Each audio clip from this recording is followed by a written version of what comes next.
Hello, everyone. Welcome into the City Manager's Report. I'm Keith Casebolt, along with the City Manager, Donovan Blackman. You know, when I walked into the studio, I've never seen such sad faces as everybody from behind the camera because Jill's not here. Well, and the set just doesn't look as good as it has in the past couple of weeks. Keith, I definitely would not have dressed as I did for you today. I was totally taken back and surprised, but we'll deal with what we have. I saw the frown when you walked in and said, Keith's here and Jill's off. Actually, Jill wasn't able to be here. She has, her father unfortunately has been ill, and a lot of people have been praying for him, and we hope the best for Jill and her family, and I'm sure she'll be back filling in whenever I can't be here. Absolutely. My friend, it's good to be with you. Seems like it's been a year since you and I have talked. About that, I believe. Yeah. Absolutely. Here we are in 2012. When I sat down and you were going over the topics, one of the things that you started to talk about, which is something that I finally came out of the dinosaur age on, and that's the social media. It was only maybe a couple of years ago before I finally got a laptop and got the BlackBerry and all of that. And I kept thinking, in our business, in the radio business, how many people are going to go to a website? How many people are going to listen to our radio stations streaming on a computer or listening to them on their cell phone? And I was absolutely blown away with the information. This day and age, the social media, Donovan, people know more than they've ever known, and they want the information at their fingertip when they want it. Absolutely, Keith. It's a way that businesses, municipalities, obviously are doing business, and I agree. I mean, I listen quite often in the office to try to soothe myself down listening to the radio station. You know, I'll turn it over to the site and turn the music down a little bit and try to get a little work done. So, you know, it is a way that we're interacting each and every day with whatever our lifestyle is, whether we're at home doing something for leisure, or whether we're researching information, or whether we're listening to news or music. Or I mean, it's just really the way of not only the future but the way of today.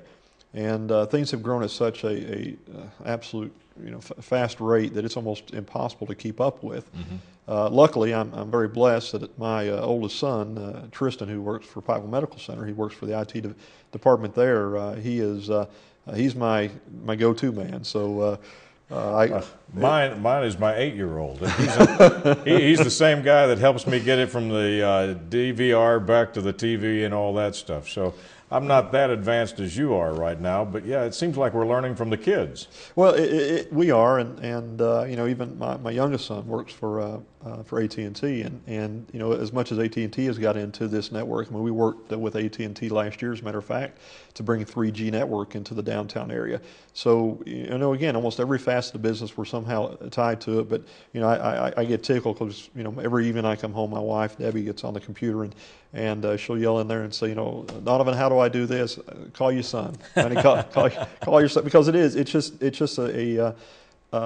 just amazing at what these systems will do now, and what information it will be able to bring it to you for again, entertainment, education, or whatever. And for you as the city manager, a lot of people, I remember the days we used to announce the city meeting so that you could be there, or otherwise you wouldn't know what was going on in the city. Right. You wouldn't know what action was taken. And now, through and by social media, people can stay informed about the city, everything that's going on at a fingertip. Well, we've tried to approach it on different levels, Keith, and obviously the show that you're watching today, you can get on the city's website and you can stream the show.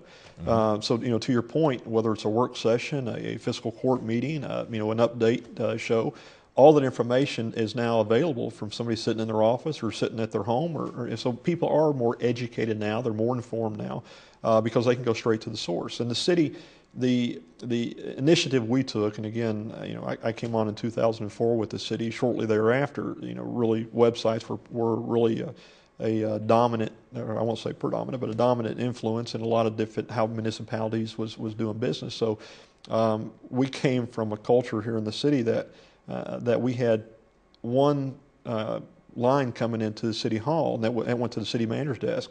and then we had a old fax machine that the girls would go and unplug the fax machine and plug it in the computer to be able to do their lockbox drawdowns and things on the net. So, we have, and with companies like Lightyear downtown, I mean, we had the ability of bringing in fiber and doing things for our government, for the municipality. I'll get it out.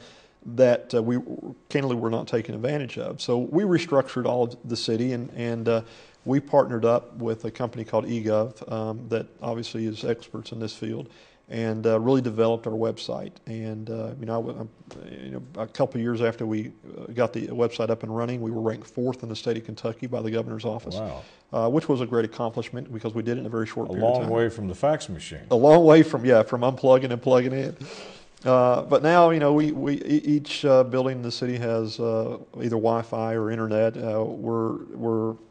We're in the system on many different facets and looking at what information that we try to get out to the public, because not only it is our responsibility to inform the public because we work for the people, but it's also a productivity issue for us.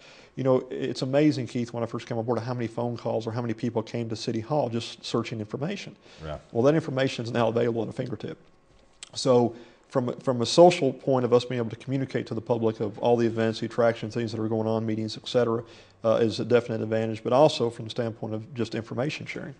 Donovan, the other thing is the time factor. Yes. I mean, with social media, with their cell phones and everything else, I think we've increased our productivity. And we're going to talk a little bit in a moment about the year in review of what you've been able to do. I would imagine a lot of that is because you've been able to manage your time, of the amount of people that you talk to, the information that you get out. And if you can't make it to the city meeting and you want the information and you get up at 4 in the morning to have a cup of coffee and you can read and take your time and go over it, it is a convenience factor also. It is. Society in general has become so much more productive. I mean, one could argue that we give up a lot of our free time because we're so attached to these devices, but I believe that we've got more free time and we're not as stressed throughout the day because we get more things done. Mm-hmm. I got tickled that, my staff came in, one of my staff members came in the other day and really hadn't realized, but I had my iPad up doing my schedule, my iPhone in my hand. I've got 2 computer monitors, and I had a laptop to my left, and I was basically working. Looked like you were day trading. It did, but it's different facets you do with business in different ways. I mean, I use my iPad for my scheduling. I use my iPhone for emails. And when I'm in a meeting, whether it's in Lexington or Washington or wherever, you're at a touch. You can be in a meeting and answer somebody immediately and get something done that whether it's importance or to create that productivity that's needed. But it's our responsibility. I believed early on, and the commission obviously had the same belief of trying to push as much information out to the public. Transparency is extremely important to this commission. When I came on, Keith, the first time I'd heard the word transparency other than on CNN. And the commission really wanted to make sure that as much information that we could get out to the general public, we could push out. And I said, well, no better way than utilizing the internet.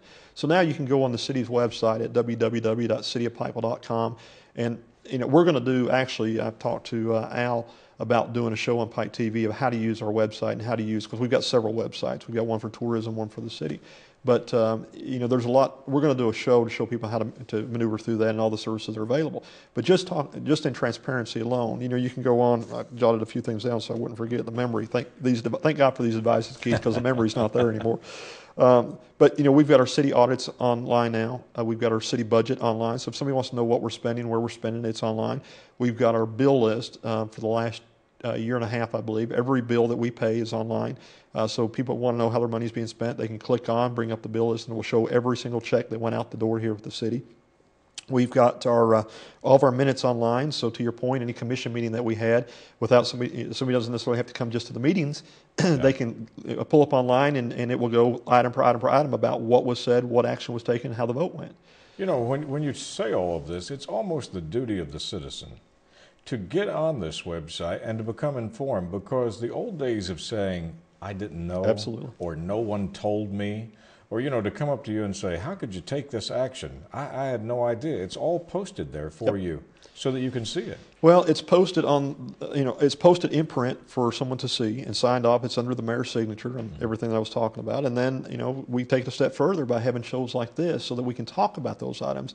And it is amazing how things have changed because, 2004 when I started with the city, I would have somebody come up when there was a hot topic in the press, and they would talk about it. But now it's amazing. No matter where I go, whether it's Walmart or Subway or the movies, somebody's stopping me and saying, "I've seen that on Pike TV," or "I've seen this on the internet," or "I've seen this in the paper." So people are becoming more and more informed about what their government is doing for them, and it's important. I mean, ordinances, for example. You would not believe the amount of calls that we receive from people wanting to know, there's a dog running loose in the neighborhood. Is there an ordinance against that? Everything now is at a fingertip. All you've got to do is get online. We partner again through this legal company that you can click on ordinances, and it will pull up a search file. So you can type in the word animal, and it will bring up every ordinance that has the word animal. So it's very, very easy to use. And pretty much people can sit back and do their own research as to what the laws and what's on the books. And it's amazing of how those calls have drastically reduced now because all those calls used to come into the city clerk. Well, now I'm able to take that city clerk's position and utilize her for grants and doing other things that brings, again, productivity back into the city. So it has drastically changed the way we do business. Which comes back to prove the point. Time means money. Absolutely. Whether you're in business or whether you're an individual. Yep.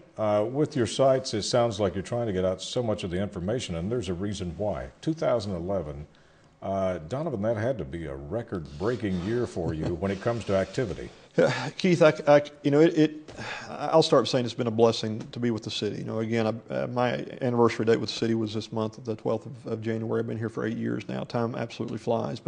And we've had some very progressive years. Last year was a banner year. We had so much that went on last year. And a lot of the foundation had been set over the last couple of years. And I go back to the city's comprehensive plan that was done in 2005. And it's truly been the book that the commission has followed almost to a jot and to a tittle, to the point to where we've got about 90, I can't remember the specific numbers, 91, 92% of that plan completed. And we're currently working on, matter of fact, there'll be a motion this Monday's meeting asking to pursue another plan, an updated plan. So we'll be pursuing an updated comprehensive plan. But the amount of items and projects and laws, and I can go on that had actually came about last year was absolutely phenomenal. And if you look at the landscape of the region, not just the city of Pikeville, the region is changing, but if you look specifically at the city of Pikeville, the skyline's not the same. Yeah. We've invested, and actually, Keith, last Monday on the 9th, each year I give to the commission a kind of a State of the Union, an update of what all transpired the year before. And usually it's a 15, 20-minute segment. This past Monday was we went almost an hour on just the things that occurred. And we didn't hit everything, we just hit the highlights. But looking at the things that transpired in 2011 and what our goals are looking forward to 2012, the commission, and I've said this numerous times, is very forward-thinking, very progressive. They do it for the love of their community, and they make the hard decisions. And because of that, because they have this passion, and with our partnership, and I've called this a perfect storm. I think we've said this before. The Kentucky League of Cities came in here a couple months ago and did an article on the city. They talked about the growth of Pikeville like no other city throughout the 419 cities across the state. Pikeville is known as one of the most progressive cities because of our growth. And it's because of this forward thinking. But if you just stand back and look, and I'm referring to some notes, so forgive me, but just some highlights of the highlights. Mm-hmm. The city invested over $8 million in infrastructure last year in sewer and water projects. Again, an unprecedented year. If you look back in years and years and years, you'll not see a larger amount of dollars invested, and that was done through working with our legislators, both state and federal, through Senator Jones and Representative Combs and Representative Hall. So a lot of these dollars are not placed on the taxpayers or the customers of the utility as much as they're done through grants. And the purpose behind that is not only providing a cleaner and better quality of life, but also positioning ourselves for additional development, like places like Thompson's Road and Marion's Branch and some of the things that we'll talk about here in a minute. But if you look at economic development for the area, over the last 5 years, the city has grown in land mass by about a third. We annexed I think it was about 500 acres of additional territory in 2011. Before that, we did annex several thousand acres. So we've grown, if you take a map, you look at it, we've grown about a third of where we were. And this is areas that are not populated. This, what the City Commission and what the comprehensive plan said was that we need to look at areas of how the city can continue to sprawl and grow outward. Because one of the problems that we have, as you know, Keith, is we're landlocked. And it's a major, major problem. The biggest problem is not only being landlocked, is the cost of infrastructure, the cost to develop that land is absolutely phenomenal. So what you have to do is you have to be smart. You have to look for territory that's in and close to existing infrastructure so that you don't have to invest all those dollars in infrastructure. Instead, you can invest the dollars into the quality of life issues that goes around the infrastructure. And that's what 2011, well, not just 2000, from 2005 forward, what the Commission's plan was. Not the easiest thing in the world to find property in this region. I mean, when you fly over and you look, we're down between some mountains. Our topography is our biggest enemy. I mean, it really is for many different reasons. One is flat land. Two is unlike the flatlanders in Lexington, Louisville, the Golden Triangle area, when you go in and try to develop that property and putting water, sewer in, it's not about going through straight fertile land. You're going through bedrock and up hills and through slate. And I'm glad you said that. You know, when I went to South Dakota, they were building a highway, and I thought, boy, this is easy. All you need is a grader and an asphalt truck. I mean, because all you're doing is going across flat farmland right. and scraping up the grass and then dropping the blacktop. That's right. And it's real simple. You know, you can use, in those areas, you can use gravity feed, which is far more inexpensive than what we have to do. You know, we have to put in grinder pumps, we have to put in lift stations, just because, again, of the topography and the difference in elevations. You know, people had to build where there's property to build upon, and some of them's in valleys and some of them are hills. If you draw a straight line getting from point A to point B, you're going to go through both. Yeah. So you've got to design systems that are very costly. And that's the benefit of which was my next item, was Marion's Branch, is when you look at the Marion's Branch project, it was already in close proximity to existing infrastructure. So the cost ratio for Marion's Branch was considerably less than where it would be to go out and do a new development. I'm glad you mentioned Marion's Branch, because there's a little bit of confusion here on my end, I think on some other people's end. Knowing that I was coming to do this show with you today, I was just asked this morning, now, the Coal Town. Is the Coal Town the Marion's Branch, and is the Marion's Branch the Coal Town, and exactly what funds are we talking about? And to be honest with you, Donovan, I'm a little bit confused by the whole situation. Well, Keith, I'm glad you brought that up, and the answer is no, it is not. It's two separate projects. You know, Judge Rutherford and the city, the mayor, have had, over the past several years, have a great relationship and have worked jointly on pursuing what our comprehensive plan, and I'm sure that what the county's comprehensive plan also will show, is that there is a desperate need for middle-income housing. With all the flooding that has gone on within the county and other issues with natural disasters, you know, the need to try to get out of the flooded zone and into higher ground is great, but the problem is to make it affordable. There is two different projects, and what the press has recently relayed is a project that's over towards, in between Elkhorn and Fish Trap, over towards, I think, the Marbone area, connected to the new 460. And that's the project that they're pursuing. The city's project is Marion's Branch. So the city's project is not a 46 million, 43 million, I think it was, dollar project.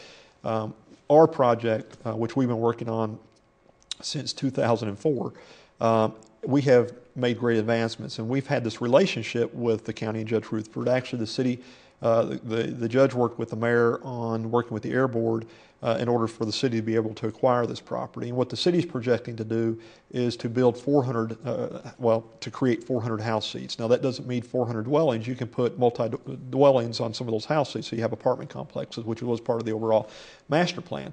But the city's project, in the way that we looked at it, if you look at the comprehensive plan, it gives credence to the argument that I just gave a moment ago. This is a piece of property that's already close to where people live and close to where people work and close to where all the services are. So as a crow flies from downtown Pikeville, again, you're talking about a 3.5, 4 mile trip. This property, the Marion's Branch property, is in the city limits, but it is not in the city school district. And when the commission looked at that, it touches 3 magisterial districts, Keith. So our intent was to work with the county. We formed, before I get into the numbers, we formed an advisory committee of which the mayor insisted that the Judge Rutherford be a part of. So, there is a passion both with the city and the county to create affordable middle-income houses outside of the flood zone. So that all this growth that we're talking about, my biggest fear right now is where we're going to put them. Yeah. If the hospital and the university with their growth, the hospital creates another 100 new jobs. Let's say they bring in another 10 to 14 doctors, and all the support staff that goes around them are their middle income people. We don't want those folks to have to drive 20 or 30 minutes to work every day. Donovan, if you're trying to move into the city limits right now, you're going to be hard-pressed to find a place. Well, it's extremely difficult. I spoke with Sean Gilbert last week, Keith, and Sean is the director of the City Housing Authority. And he was telling me that, and I think it was last Monday or Tuesday that I had a conversation with him. And he said on that day, I think that he had 23 people come in to sign up for public housing. He had 1 unit available. And it was a single bedroom unit. So so imagine, and think about it. Once this retail development kicks off, and we're talking about 600 new jobs created, once that the medical center is completed, another 100 some new jobs created. If the university gains its state status and we're able to bring in another 1,000 plus students, the concern I have is where are these people going to live? Yeah, I think we've got it almost backwards now, don't we? The old Kevin Costner movie used to be build it and they will come. It's so good, they're coming, and now we've got to hurry up and build it so that we've got a place to put them. You are spot on. That's our problem, and that's why the Marion Branch has been at the forefront of what the commission. And there's been a lot of hurdles for us to get over, but we finally have gotten over those hurdles. We now own the property. We're working now with the Division of Surface Mining to get the bonds released that CAM has so that we can actually start the development. Simultaneously, we're putting together a funding package. To your point, what we're projecting and working on is to get the first 100 house seats out of the ground. To do that, to your point, you had asked about the $43 million. That's a different project. The city's project to create 100 house seats would be $7 million. Mm-hmm. As a matter of fact, I've got that proposal to put before the commission. Now we're approaching it, going a couple of different ways to try to get those fundings. But if you look at selling those house seats and what the average cost per house seat is, you're looking probably about $30,000 per house seat. If you took and you sold 100 house seats at 35, we'll say 35 or 40,000, you're creating $3.5 to $4 million that would go back into the project. So the thought is either look at a bond or obviously at grants also to get at least the first phase done. Well, once you get the first phase done, then you've got the water up there, you've got the sewer up there, you've got the road leading to the project, so you've got the majority of the infrastructure completed. So the second phase, which is another 300 house seats, you're looking probably somewhere between another $4 to $6 million. So the total project to create 400 house seats would it probably estimated somewhere between $12 and $14 million is our total cost.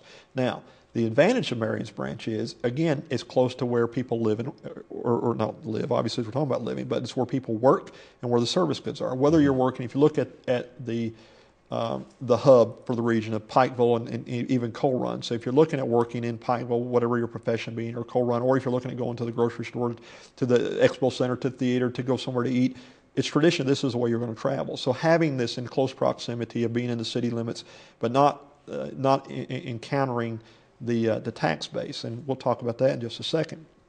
Then there's a benefit to the residents. So it's not just about creating a house seat out of the flood zone. It's about creating a better quality of life to where people aren't traveling a half an hour, 45 minutes to work every day.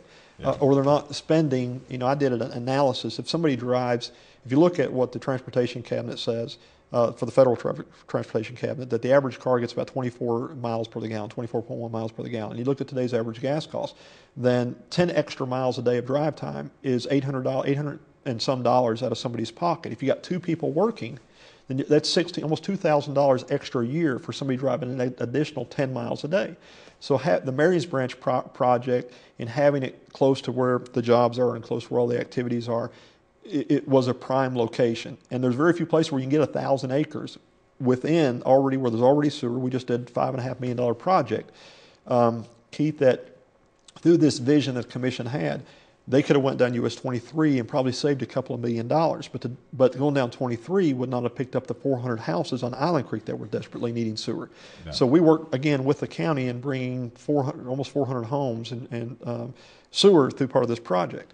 And then if you look at the tax base, one would argue that, and it has been an argument, and it's a misconception. I mean, it's probably the biggest misconception out there is, well, if I live in the city, if you're talking about building at Marions Branch, I'm going to pay all those city taxes. And nothing could be further from the truth.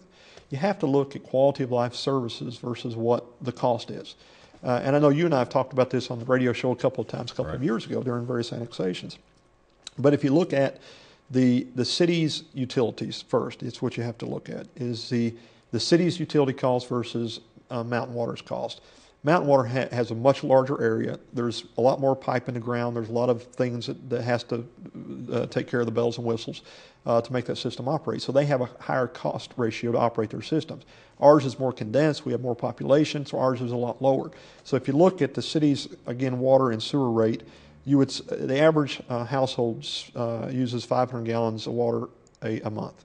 If you base it on 500 gallons, to live in the city, it's $135 a year savings on your water bill, $144 on your sewer bill, $48 on your trash. And then the advantage is now you have a full-time fire and police station, so your ISO rating, which governs your homeowner's insurance, also is reduced on average about 25%. So if you just take water, sewer, and trash only, and in your trash we pick it up twice a week versus the county once a week. And they've got a lot of areas to cover, so I mean it's amazing that they can pick it up once a week. But there's a $327 savings to the average household per year by living in the city. Now, since Marions Branch is in the county school district, you don't pay city school tax, you pay county school tax. So on a $200,000 home, and that's probably the upper end of a middle income house, the only tax that you pay is $15 or 15 cents per hundred accessed, which is $300 a year. So you pay $300 in taxes a year, you save $327 in utility costs, you're saving your ISO rating, your homeowner's insurance is lower. The lots up there are affordable because, again, of the cost to develop them. And now you're close to where you work. You're close to where you go to whether to church or whether to eat or whether to shop or whether to your entertainment. So there's a savings in your time. There's a savings in your dollars for your vehicle, your wear and tear on your vehicle. So that's why Marions Branch was so important to the city and quite honestly to the region because of the growth that we're encountering. Well, you've got some great points there. One, it's not going to cost you more. It's going to cost you less. Absolutely. Two, you're going to be close to where you work, shop, where you go out to eat, with the jobs going on in Pikeville. And not to mention that it's a beautiful location, but also the amount of time that you're going to save. Absolutely. Living near the area that you're talking about, I am 4 minutes away from downtown Pikeville, from the medical center, from the university, from the expo center, and everything. Your grocery store, your church, your post office. Whenever you can be within 4 minutes, back to time being money, this location just really makes sense, doesn't it? It does, and both, very clearly stated is that both the county, the legislators, and the city all agree with that. We brought in, again, Senator Jones and Representative Hall and Combs early on when this project was in its ideal stages. And they have overwhelmingly supported it. They've done so by helping the city get with the funding for the sewer to bring the sewer. There's currently water already about a half a mile within the area of the development. So to bring water to the site is you're probably talking about $500,000. So it's very affordable. Again, location.